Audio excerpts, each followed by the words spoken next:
I'm speaking today with three of Pat Metheny's musician friends from his teenage years. All of them knew him at the beginning of his career, and they have important insights into that period of time.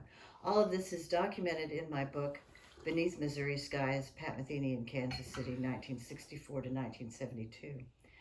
But we thought it would be fun just to have an informal conversation to talk about those times, and it would be fun and informative.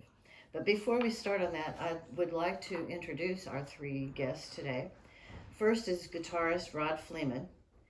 Pat first heard Rod play when Rod was 15 and Pat was 14, and I'll let Rod tell the story, but um, Pat said that he was blown away by Rod's playing. It was one of the first times he ever heard anybody his age basically play the guitar.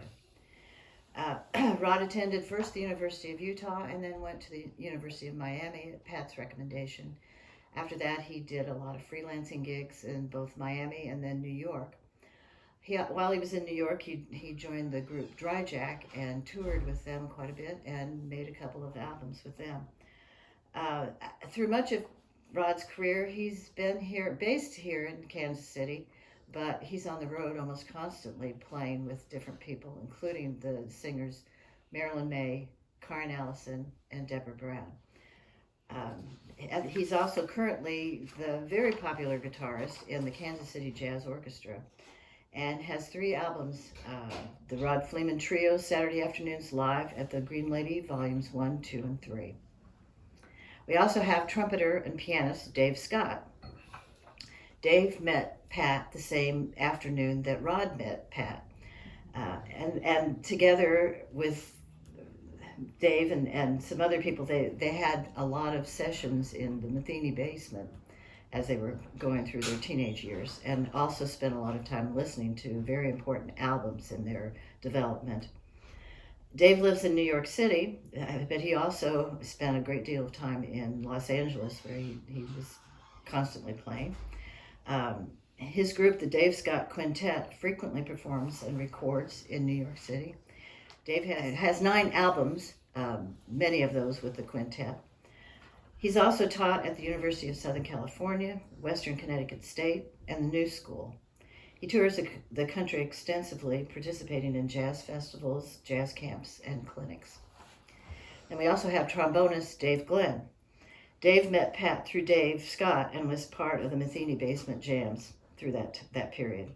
He also drove Pat to some of his places to sit in before Pat was old enough to drive. After receiving his degree in jazz studies and trombone from North Texas State, Dave moved to New York City, where he played with all kinds of different groups, everything from Broadway shows to Latin groups. While he was in New York, he also started playing with the Jerry Mulligan group, where he played with them for about 10 years. He also played in a group called Cosmology with John Schofield and John Abercrombie. He toured with Bill Watrous, Lou Rawls, Diana Ross. Dave was head of the jazz department at Whitman College in Walla Walla, Washington for 22 years and taught multiple clinics and jazz camps. He currently tours and teaches with Jazz Education Abroad. He has 2 albums, Journeys and American Pastime, and Dave Scott is on both of those. Dave is also an endorsing artist for Con Selmer. So, with that introduction, now I'll ask some questions to our illustrious 3. First of all, tell me your story of meeting Pat for the first time, and Rod, why don't you start? Well, we were playing, there was a band in town that kind of modeled itself after the Kicks band, and the Kicks band was a big band. They would rehearse at the Union Hall and then do concerts, and it was like they were doing it for the Kicks to have, be able to play some big band music and play jazz festivals and that kind of thing. And so the junior Kicks band was us. That's where I met Rod too. We were all in high school, but different high schools, and we'd play over at was it Weinberg? Jim Weinberg was a drummer, and we'd go over to his house and rehearse. Raytown, he lived in Raytown. That's right. And so that afternoon we played at the Lee Summit High School, where Pat was a student, and that's the first time when he came up. That was the first time I met him, and that really started a real friendship. Yeah. And especially you did a lot of playing with Pat, you know. And I wish I had done more. I wish I'd been more persistent in trying to, you know what I mean? It's like when you're that age, your ego is so fragile, you know. And it was like, you know, but yeah, if I could do it over again, I'd be. Can I carry your books, Pat? But that was the first time, and that I met Pat. Okay, David. And I met Pat in the same gig, we played an assembly at the high school, East Summit. Yeah. And I had heard of Pat because my dad, you know, was band director at Ruskin and also played gigs around town. So all the local musicians knew my dad, and he knew them. And we were both kind of, you know, sort of high school guys that played well, and, you know, people knew us. And so some of his friends started saying, "Oh, you got to," and then I knew of his brother Mike, who was a very good trumpet player, right? And was, you know, well known around town as like a kind of a young trumpet phenom, and so they started telling me, "Oh, you've got to hear Mike's younger brother Pat playing the guitar." And at the time, I think, well, when I first met Pat, though, we were 16. I think I was 16 and Pat was 15, so he was a year behind Rod and I at school. Mm-hmm. And same thing though. And Pat and Kevin Clements, and I had heard about them too also because the Kansas City Star did a little feature on them about these young prodigies, you know. Mm-hmm. And so after the concert, and we both were playing solos and Pat and Kevin came up to me, and Pat I remember he had braces, you know, and really nice. They came up very complimentary and said, "Oh man, we got to get together and play." You know, I hadn't heard Pat play at this point, you know. So then we did. I started, you know, his folks lived in Lee Summit, and there was a pianist, John McKee, who Pat played with regularly. And I remember the first time we played a session was in his folks had they had a little music room with a piano, and this was before we had started playing down in the basement.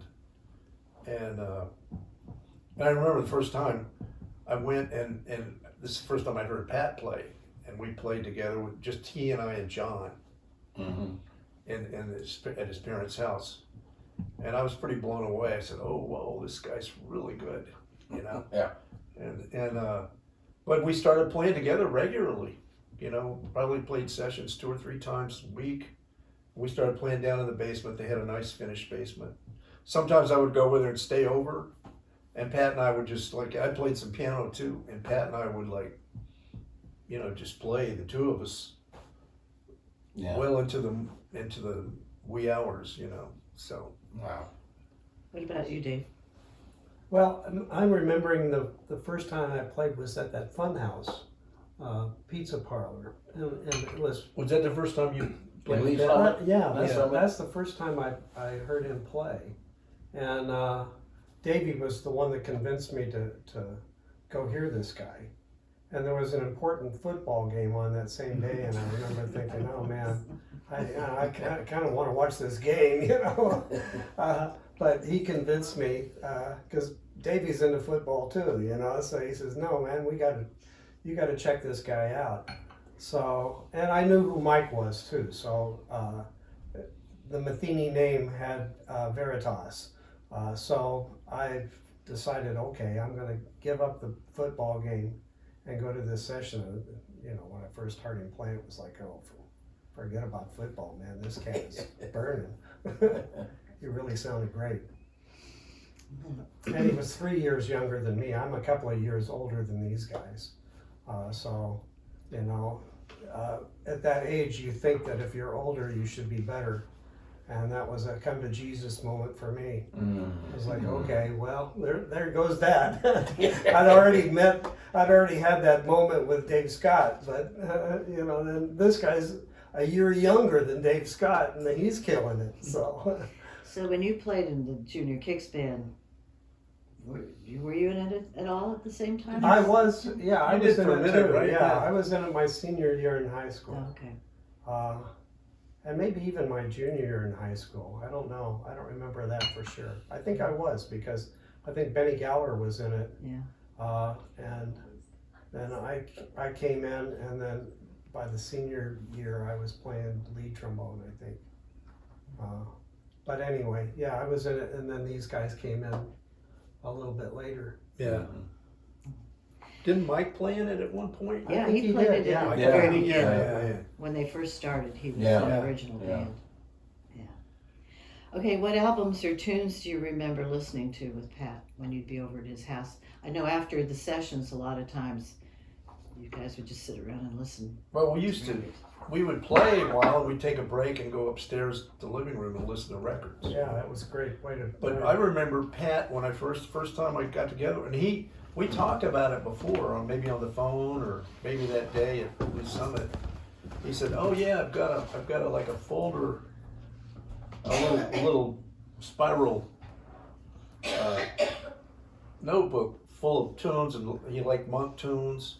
I remember there was Yeah, I a remember Horace Silver tune Yeah. called, I don't know what happened to it, but Larry Coryell tunes too. yeah, and Pat had written all these tunes out, and we started playing. I remember Hackensack was one of them, the Yeah. Monk tune, Hackensack, Straight No Chaser, of course. There was a Horace Silver tune called, I think, Doing the Thing, Yeah, that was one you something like that. It was kind of like a minor blues. Was Pat writing some songs then too? I don't think he had started writing yet, but he did, after that. Yeah. And he started transcribing some of these tunes too. And what else? I don't remember. Oh, Panonica was one of them. Yeah, there wasn't that many fake books at that time. Yeah, And- this was and before. I remember Before the sometimes- real book. This is before the real book. Yeah, I remember sometimes during our sessions we would decide what tunes we wanted to play the next week, Yeah. and it was our job to transcribe the tune. I remember transcribing a tune off of "Speak Like a Child." Oh yeah. Another thing too, his parents were very supportive. Oh, no kidding, totally. His dad was a trumpet player, and but we go over there and his mom would feed us. Hey, come on, you guys, Yeah. get something to eat. She loved every minute of it. Oh yeah. Oh yeah. Yeah. His dad Very, was very- really quiet, but I remember one time he was a car dealer, and he told me, I got a bit of advice: never take a car loan from a car dealer. Pay for a car in cash or get another loan from somebody else. We used to too, but his car dealer, I think it was called Burton Motors. Yeah. And it was down on Right on. that main drag in Lee Summit, right downtown there. And we would go down there. He would give us the keys, and we would go down there like late after the town shut down. We would go down there late at night and have sessions. So and Pat, he just loved to play. We Yeah, all he did. was We playing. loved to play. I would drive. I lived 15 minutes away, and I would go over there. I'd say 2-3 times a week. We'd have sessions. So we played up at John McKee's house some. too. We did too. Yeah, John's place. Yeah, which was just up the street, as I remember. It was I'm not just, sure I remember I that. think it was just a couple of doors up. Yeah. John was way older. He Yeah. was like, Well, at the time, I 10 years remember- older, something like that. he was was- 9 years older than Pat. Yeah, he 5 was- years older than He was Pat. 24 at the time, I remember, All right, and I was so- like 16. But he was so happy to have you guys. Oh, to yeah, he play. was- Oh yeah. He loved every minute of it. Well, he was a ball. He was a Yeah. Very, very inspirational interesting character. guy. Yeah. Very interesting guy. He was a total. He wild he card. was so into it, and he loved Monk, Yeah. and he would play, and he would grunt like when he's playing. And sweat, man. Yeah. He was, Oh, yeah. Yeah. But it was not only with music, though. He would talk about films and books, and Oh it's yeah, a real inspiration as far as reading, kind of an reading intellectual material. What was the story where you were talking about somebody and John had a comment, you had read something that you were real into? Oh, I remember I had read Catcher in the Rye. Yeah, that's it. And I was young and I didn't quite get it, you know. And I told John, and I said, "Oh yeah, I thought the book was funny." And he says, "You thought it was funny?" He kind of started scolding me. You think a guy going out of his mind is funny? And I remember I went home after that and thinking, "Oh man, I'm an idiot." And he had very strong musical opinions, Oh, right? that's true, yeah. So, and I was a big fan of Clark Terry, and so he liked Miles, of course, and I said, well, I asked him one time. I said, "Oh, I like Clark Terry," and he goes, "Too happy." That makes sense. Too And happy. the same thing. It's like, well, man, Yeah, it's not dark my enough. Well, of course, But Pat he was wrote a also tune. very supportive. Yes, Yeah, he was. He was. He was great. Extremely, yeah. Pat wrote a That's where- tune called John McKee, and it was not on any of his albums, but it's on a Jack DeChanel. Yeah, Yeah. Jack DeChanel. Yeah. But you asked about the records, and I just Yeah. remember one in particular. First time I heard Miles's "Four and More," and you know we turned each other on to different stuff, and I don't remember some of it, but I do remember that record in particular. I remember that day too. Yeah, and we were First in time the we living heard room, and that's the first time I heard "Four and More." I said, "Whoa, okay." I've been listening to kind of blue, and Mm-hmm. Yeah, all of a sudden. and that kind of Miles was the playing transition fast. into Miles's mid-60s later period, you know.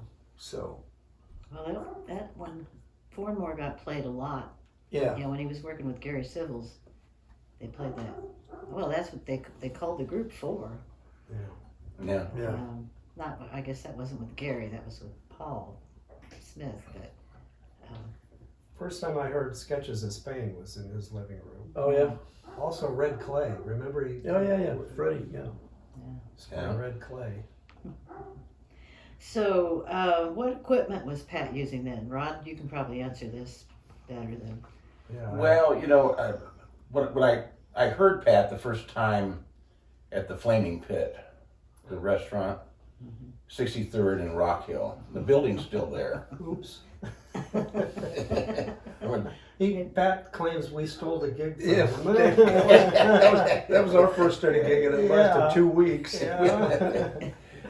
Well, I went down with Carrick Mustian, a guitarist friend, and who I took some lessons with when I was younger, and it was the kind of place where you couldn't get in unless you were with an adult, Right. you know. So that's how I came to go hear Pat. It was a year younger than I was, and when I heard him, play with trio, and was it Kevin Clemens who was playing? I think Kevin and I don't. There was this young drummer we used to play with, it Drew was Rahana. Drew Yeah. Rahana was Yeah. playing that gig. Yeah, I think Drew was. Yeah. doing it.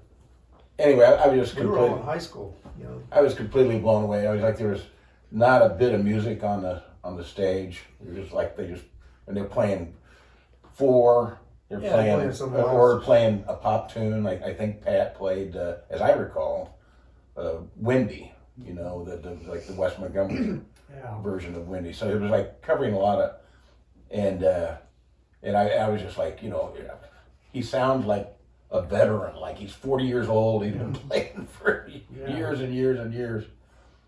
And so as far as the equipment goes, the first thing that, Pat wanted me to sit in, and I'm like going, I didn't even have my own pick. I didn't have my guitar, obviously. So I had to play Pat's guitar and even use one of his little, the flimsy pick, like a folk player would play with.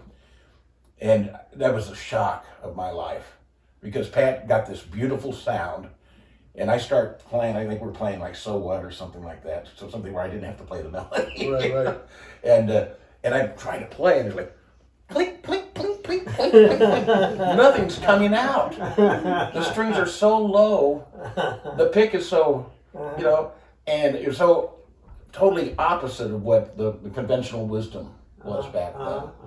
And that's when I go, man, I'm like a herd of elephants running through the room. I mean, it's like, and Pat has such an unbelievable light touch. So a lot of his sound, I wouldn't say necessarily comes from the equipment, although obviously the guitar was set up to accentuate the left hand, to be able to play more legato, less picking, and more Right. more like a horn player, Yeah, like slurs. not tonguing every Yeah, right. every note, and that's so the pick is sort of like a tongue in a way. That's cool. And so when I realized that, I thought, my gosh, how is he getting this thing to sound so good? I couldn't do anything with it. And but then later on, I think the one thing I noticed about Pat is that he started to experiment with electronic devices. I think maybe through Sills, I don't know, but Gary played through an Echoplex a lot. Yeah. And then Pat started to Right. do the same thing, and you get these little ghost notes that come out. Right. And so that's when I realized that Pat was really his sound was it was going to a certain place. It was unique. And I think he still plays that same. I mean, every time I saw him after that, he was still playing. It was a Gibson, I believe. Yeah, He played a blind. Gibson guitar Yeah. that he got when he was in high school, 175. and I think he still plays that same guitar. Well, I mean, he has other guitars too. he's got other ones too. Yeah, but I yeah. the last time I saw him, he was still playing that guitar. Yeah, Well, if it has a black patch of electrician's tape on it, that's his original one. the original. Because he decided he was going to add a pickup. He wanted 2 pickups. Yeah, So he, in shop class, he cut a hole for that pickup. And then he decided he didn't like the sound with the 2. So he took it back out and covered the hole with electrician's That's tape. right. Wow. and then he had the toothbrush on the end of the Right. on the. That was a Warren Durrett gig. Really? That happened, yeah. Wow. Tell me the story. What happened?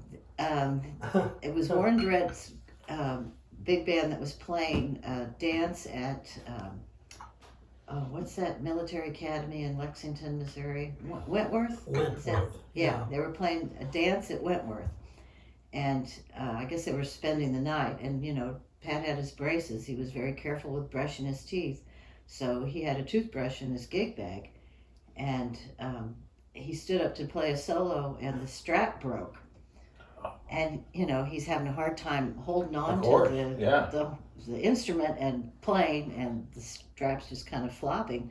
So I guess while somebody else was playing a solo, he rummaged through his gig bag real quick and found that toothbrush, and somehow rigged it up so that it would be the bridge between the strap and. Wow, that's Yeah. pretty ingenious. And it went on for just years. left it there. Yeah. He left it there. And then he told me that Jim Hall gave him a new toothbrush and said, "Here, Yeah. Pat, Was it an please." Oral B or was it Yeah, a Colgate? He said, "You really need to change that toothbrush. It's only been 40 years." That's great. I didn't know that story. Yeah. That's Wow, funny. that's great.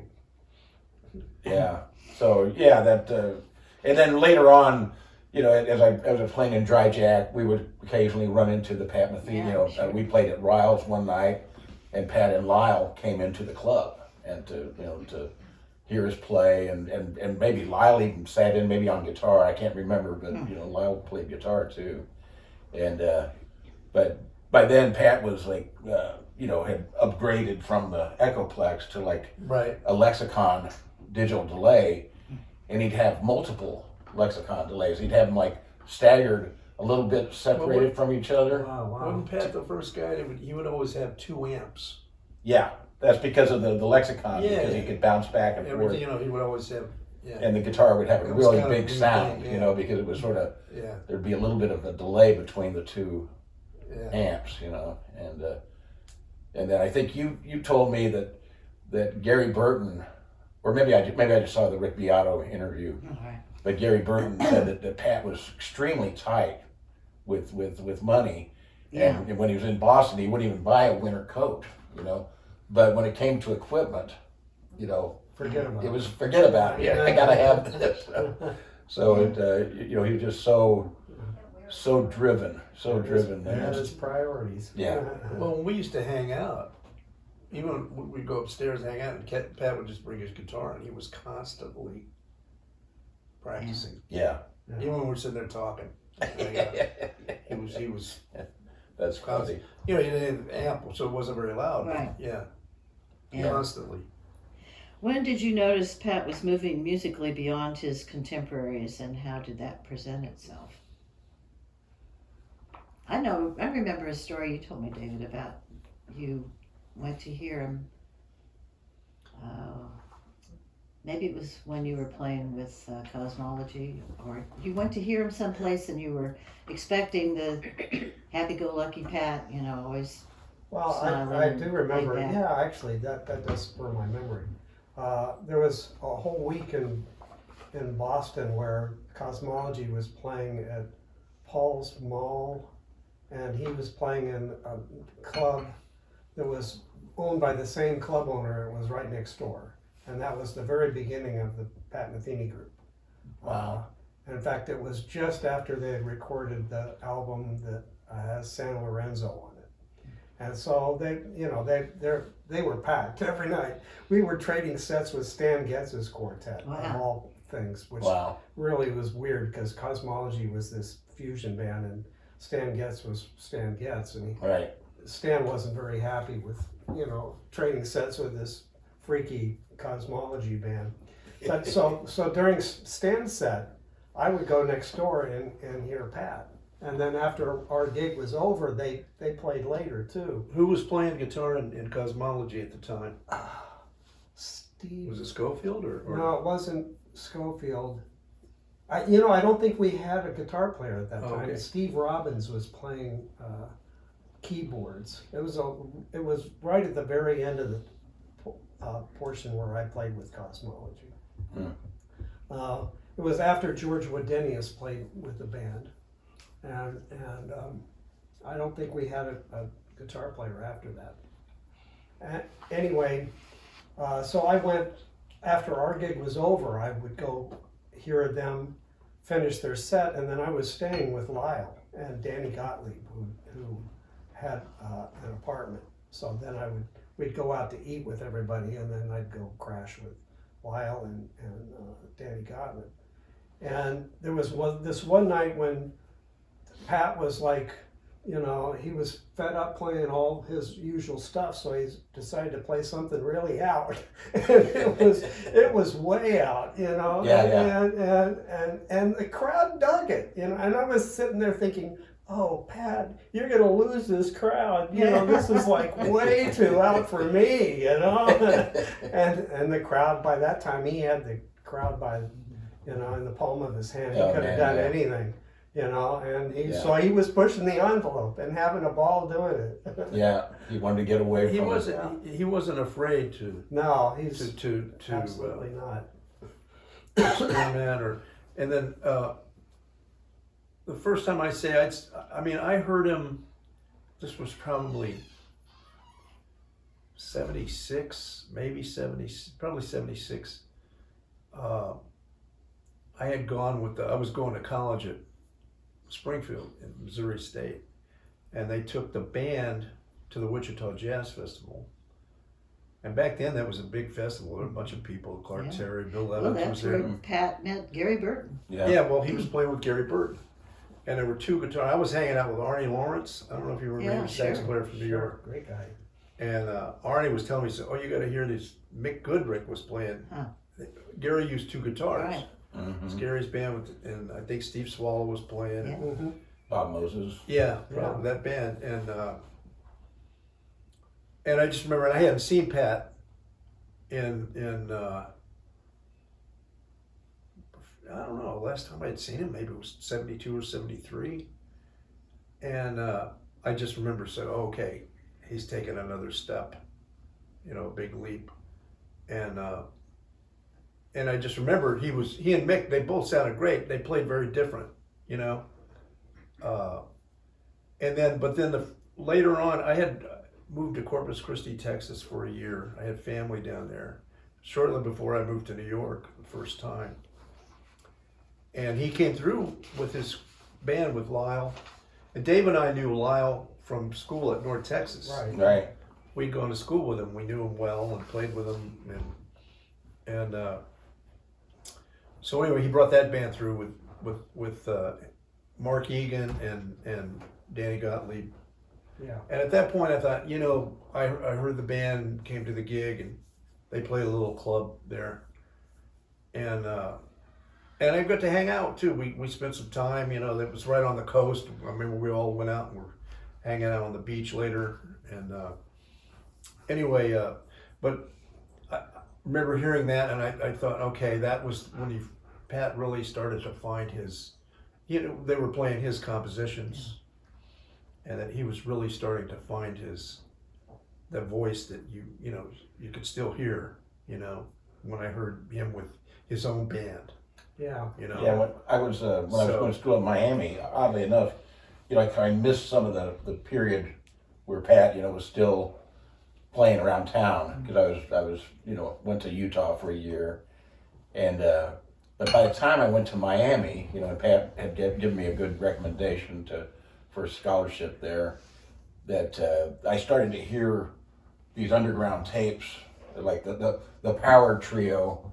They called it the Power Trio. It was Pat and Jocko and Danny Gottlieb. Yeah, You know? yeah. And you'd hear these, and when I heard that stuff, that was the stuff I was missing, his development.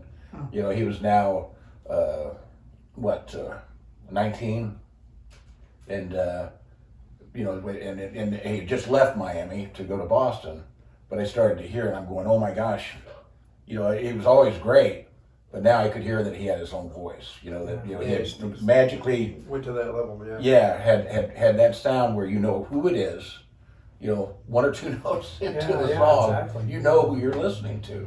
And I thought, wow. And then of course also you're hearing these songs that he would play, and they'd have Friday afternoon little concert in the band room, and it would be like maybe a concert with Pat playing and I'm spacing out the musician who played piano. Did a tour with Pat on the Secret Story. Right. I've got Gottlieb on my brain. I can't. Oh, I know who you're talking. Gil Goldstein. Yeah, Gil Goldstein. Yeah.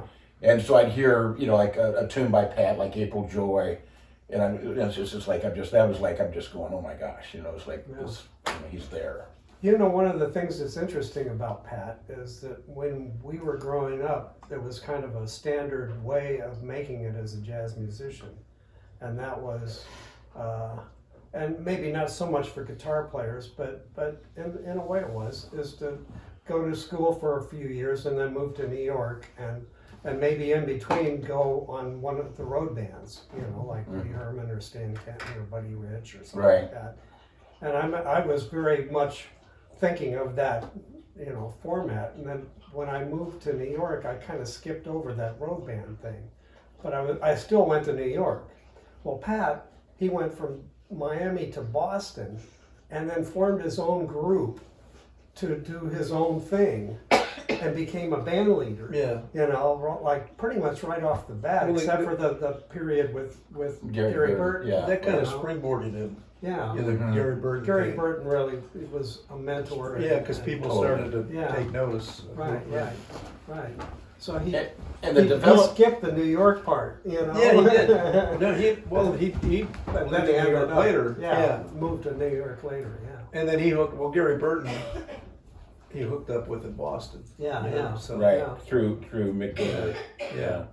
But Those were pretty Boston quickly guys. he became the band leader. You know? Yeah, yeah. Real And he was quick. very much the band leader when we would go out to for a late breakfast after his gig. You know, it was kind of weird. Here's the Yeah. guy 3 years younger than me, and I'm hanging out with Lyle and Danny Gottlieb and Mark Egan and the band leader. Yeah. Who I'd known even longer. Yeah. Well, and I Right. remember you guys all saying that when you would get together in Metheny's basement, there wasn't a leader.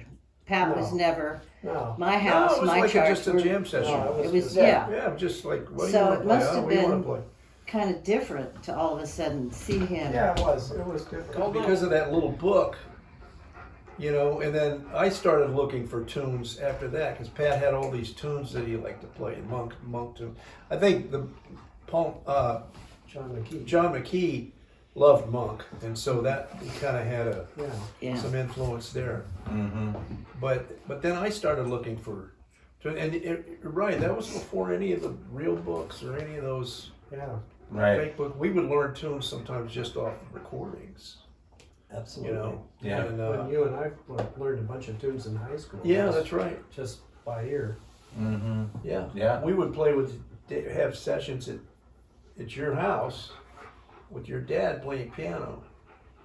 And we learned tunes from your dad. We learned a lot of, standards. Just by ear. From his dad, yeah. Before any of us knew any theory or. The best way to learn. Yeah. The best way to learn. And I started studying with John Elliott after that, like when I was a junior in high school. And that's my first exposure to like harmony theory and structures. John was a huge impact Right. on all of us. Yeah. You know, another thing, you kind of brushed on it earlier, that you'd wish that you'd picked Pat's brain more back in those days. I remember one day I was starting to play more and more bass. And I said, I'd like to come over and have you show me some finger exercises technique, because I'd just gotten a Fender bass. And so he said, yeah, come on over. So I went over and he showed me a bunch of finger exercises that was really cool that I used as long as I played bass. But also we started talking about harmony and everything. And, during those sessions downstairs, I was basically just playing by ear. Well, so was I. Or I knew the key centers, like playing All the Things You Are, I knew which key center I was in. Right. But I didn't really know, the intricacies of the resolutions within the key centers and all this stuff. Mm-hmm. I was just using my ear, and of course, that takes you at a certain point. And Pat gave me all kinds of information in that, and I'm thinking to myself, God, why did I let my ego get in the way of learning all this stuff? Because I'm 3 years older, big deal. This guy knows so much more than I do. And I could have done this 2 years ago. Right, and that's how I feel. And when I studied with John Elliott, John would tell me stories about when Pat was studying with John. And I remember, I could just imagine how John, he was dealing with this tempest, this storm, this Oh event that, trying to hold on to a cyclone, And so John laid all his, he had developed the system for bitonal chords, split chords, different triads over bass notes, really advanced stuff. And he showed it to Pat, and he thought, okay, this is it's got to be a little time. This will tie him up for a while. So he gave him an assignment. You do these things. Here's your assignment. Pat comes back the next week. Everything that John asked and 10 more things.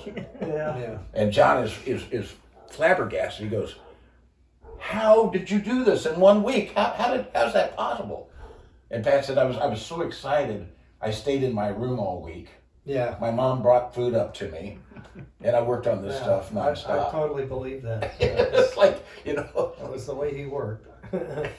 Sleep 4 hours a day and the rest of the time. Yeah, well, he used to go, I know, after his folks went to bed, and he would go down in the basement and practice. Either that or, Until the wee Mike hours. Metheny, Mike told me that Pat would sometimes sneak out of the house, climb down the tree, get one of the cars at the Metheny, and drive to the You go hang with the the foundations. clubs. Yeah, right. Go down to the Right. Or the Black Musicians Union, the 627, after-hour sessions, clubs, and jam all night, and then sneak back to the house before. No wonder those guys knew who he was. I could have came down there. I mean, that is amazing. That to me is just amazing that he had that kind of drive, and still does. Yeah. Still I does. remember too doing a session with Pat. See, we moved away my senior year. My dad started teaching at the college in Kirksville. You did it. It's out of space on that one, so Oh, this yeah, one's it's still out. rolling, but Anyway, we had moved away to Kirksville, but I would come down. There was a train that came between, and I would come down a lot just to play. We would on the weekends, and a lot of times I would stay at Pat's, or sometimes I'd stay at Kevin Clements's place, and we would play. So I would just did that because I still wanted to play. Yeah. And by that time, I started to learn some theory and was starting to get the harmony a little bit more. And we would hang out and talk about that stuff. And but I just remember one time I came down and Pat had discovered giant steps. and I hadn't gotten turned on to giant steps, and Pat's like going, I'm looking at these changes, right, and Pat's just playing through them like butter, you know. Yeah, right. Oh man, I got to start working on this stuff, you know. So yeah. Anyway, Well, this last question is there anything you took away from those early days playing with Pat that is still core to your playing or writing today? Well, I think for me, one thing that really made an impact on me was hearing Pat. I played a couple of gigs with him where I was playing bass at the Jewish Community Center. He'd come back during Christmas break, and but in the concert, we're playing, and then there'd be a point where he just plays solo guitar, and when he would just play solo, the compositions he had written and just playing it was so inspiring to me. It still is that I still that part of him, and which is now kind of coming more to the front because he's doing a lot more touring as a solo guitarist, and so when I that was something that just really stuck with me, that he had a real fresh approach that had the complexity of jazz, but then mixed in with the folky kind of sounds. So. Yeah. I just to me it's just I still New York. I have a music room, and I still have jam sessions all the time. Yeah. And the beauty of New York is I get to play with great musicians. And those early days, I had been exposed to it. My folks were musicians, and they used to have jam sessions. Yeah. But just doing it on a regular basis and kind of learning how to go through that process, of learning tunes and applying it. That's still, at that time in my life, was very important. And I think that I think what you're saying is like also important because a lot of times young players today they'll play along with a play along. Right. Now you have iReal Pro and your phone. Right. Yeah. And so that's good. That's good, but it's not the same as working with other musicians. Real musicians, Right. Because when you're playing with a play along, no, they can't hear you. They're not responding to what you're doing. You're not in the room with them when it It's a whole happens. different experience. And so when you're actually playing with other musicians, you don't know what's coming. They might throw you a curveball instead of a fastball. Yeah. Yeah. And that ability to interconnect with people, and like you say, the chance to play with great musicians is going to be how you learn. Well, and one of the things too, John Elliott told me this. He said, I was thinking about going to school at North Texas, and he says, you should always go somewhere where you're going to play with people better than you. And it's one of the reasons I went to New York, because you grow. You start to, first you think, well, I can't hang, but then eventually you can hang.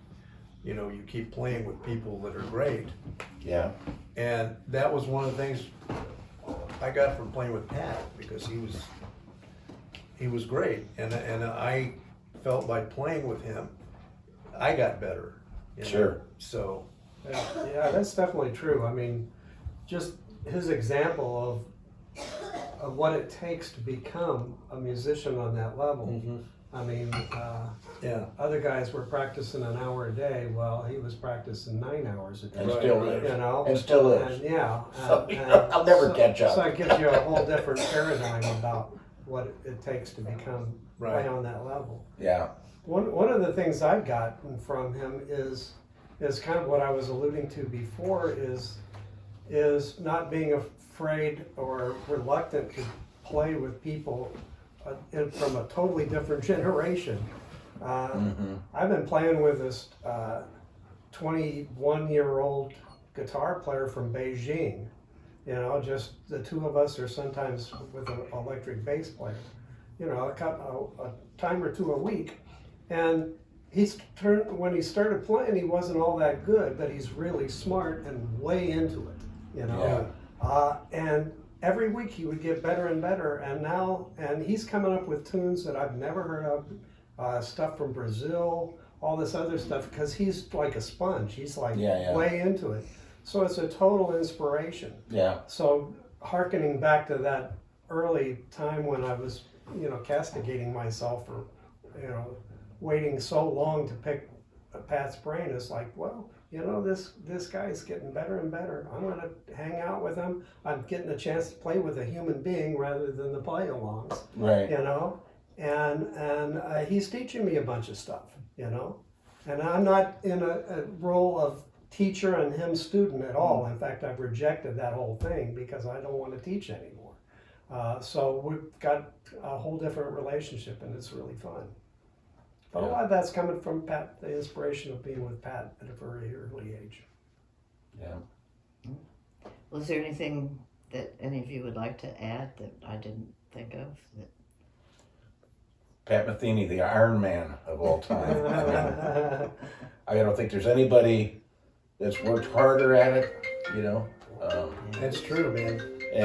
and continues. I mean, Maybe Coltrane. yeah. But he's up there with that kind of dedication. Yeah. Pat, it has said, and quite frankly, that he hates having a day off. Yeah. He'd rather do 28 different cities in a row than have one day off. Yeah. And that's not not normal. No, that's not normal. That's not normal. Yeah. I mean, we're human beings. He's definitely We get driven. tired. Yeah. He's But amazing. Gil Goldstein told me that when he did the Secret Story tour, that it was so intense, so many different city, and Gil got kind of run down. Actually, got kind of sick towards the end of it. Because it was just his body was worn down. Yeah. And so you go to the sound check, and you're so you're getting up the next morning and going early, and it's just intense. And Gil, they would go to the sound check, and they say, "Well, Pat, we're gonna go back to the hotel now." And most everyone's like thinking, "Oh, I can lay my head down for a little bit." Yeah. And Pat's like, "I'm just gonna stay here, and I'm working on these warm up exercises. I wish I'd done this earlier in my career." I remember going to one of his gigs, and I think it was in Spokane, Washington, and he had limited the number of people that could go backstage after that at that point in time. Yeah. And I went back there with Bob Kurnow and his family. And after a while they left, it was just the two of us. And we hung out for an hour and a half, 2 hours, until they finally kicked us out of Wow. the venue because they were closing the Wow. whole venue. That's amazing. And most of the time when we were talking, he had his guitar and he was like doing finger exercises, Just like- But it was just, we had a great hang. Yeah. Well, and that's the other enduring thing about Pat is that he's always happy to see people from his I formative saw him, days. I was living in LA, and this was probably 1991 maybe, and early 90s anyway, and he was playing, it was the Secret Story tour. And I wanted to go see him, and so I called Kevin Clements, and Clements said, "Oh yeah, just call this number, leave a message, and he'll leave a couple of tickets and a backstage pass for you." So I did that. And yes, it was there. So I went back to see him, and there was a line a mile long of all people. And he stood there and talked to everybody. Yeah. And then I got to him, he says, "Wow, man, how long has it been? 15 years? It'd been a while, Yeah. Yeah. And, but he took the time to, Yeah. he told me, he says, "Oh man, you should have come to the front of the line." I said, "Well, I'm not going to take it." Anyway, but yeah. But that takes a lot of energy He's too. a very generous Yeah. person. That's Yeah. Yeah, that takes a lot of energy to like be there and like greet everybody. But after I the think gig. he gets a lot of energy from that. Yeah. Every time we've done that, we've been either with Paul Smith or Kevin. Yeah. And he especially draws strength from them because, Kevin, he's known since he was 8 years Right. old. Yeah. Right. And that keeps him grounded. I think it really means a lot to him when any of us go to Yeah. see him because we represent his roots. Well, he and I had been in touch after the book. I had sent him an email, and I said, "Hey, Pat, really brought back some memories. It was some great memories reading the book." He sent me back a long email talking about those days, Yeah. and Wow. very, I'm sure it took him a while to write it, and I really appreciated that, And Yeah. he was very kind. It was very nice because he had checked out some of my music, Oh, He took great. the time to check out Yeah. some of my CDs Yeah. and mentioned that in the email. So that's Well, Rod, you just had a long conversation with him too last year, didn't you? When you Right. saw him in- I went down to Nashville to have a pickup put in my guitar, my classical guitar. Really a great pickup that somebody's developed down in Nashville, and I've got friends down there, so it was a nice way to get down there and see them too. And Pat was playing at the Ryman Theater, where the Grand Ole Opry used to be done, and doing the solo guitar, and I got bumped. I was going to have my guitar worked on Monday, and I got bumped by Pat Metheny. He was having a guitar, or more That's than one ironic. guitar, have this pickup Hey, don't put you in. know I'm older than that? But yeah, went to see him at the Ryman and got to talk to him at the end of the night. Yeah. And yeah, it was incredible. It was incredible. And Pat, I remember one point he started doing something like this triad kind of row thing, and when I heard it, I was telling my friends, I was telling you about, they're guitar players. I said, I was telling you about this John Elliott, and about that. And then Pat told me that, when I'm back, he said, yeah, I played that because you're here. I studied with John. So it was like, and I heard it, I immediately said, oh, that's what I was talking about, John Elliott. Well, Paul says that's how he knows that Pat knows that he's in the audience, because he'll quote 4. Yeah, he'll always quote 4 when Paul's there. Yeah. and I mean, we started eventually playing with, we were playing with Kevin and Drew, but eventually too, we started playing with Paul and Tommy Ruskin. Yeah. And so that kind of introduced me though, and I those guys when I was growing up were my idols. Yeah. The Kansas City. Right. Those were the guys in the Kansas City Jazz royalty. Right. Right. And we actually did a recording, Oh, that's and it was I had come down for the holidays, right? Mm-hmm. And so we wanted to do a recording and to audition for the Kansas City Jazz Festival, because back then the festival was a big deal. Right. Right. And so we did it in the Lee Summit High School band room. Pat somehow got the key. We went over there and I don't know, it was 10 or 11 at night. And it was Pat, me, Tommy, Paul, and Kevin Clements. Yeah. And we did it on, Kevin I think had a reel-to-reel, it's 1970. Right, right. And, A Kai or whatever. and so Paul made a CD of that I still have. Oh, really? Yeah, of Wow. that. Remember we played All the Things You Are, Wow. 81, and Milestones, the new Milestones. And but for me that was a big deal to get to play with those guys. And about that time was when I think when Pat started playing with those guys at the Ramada? Ramada Yeah. and Nolan Road. So he knew that Gary Sibbles. Right.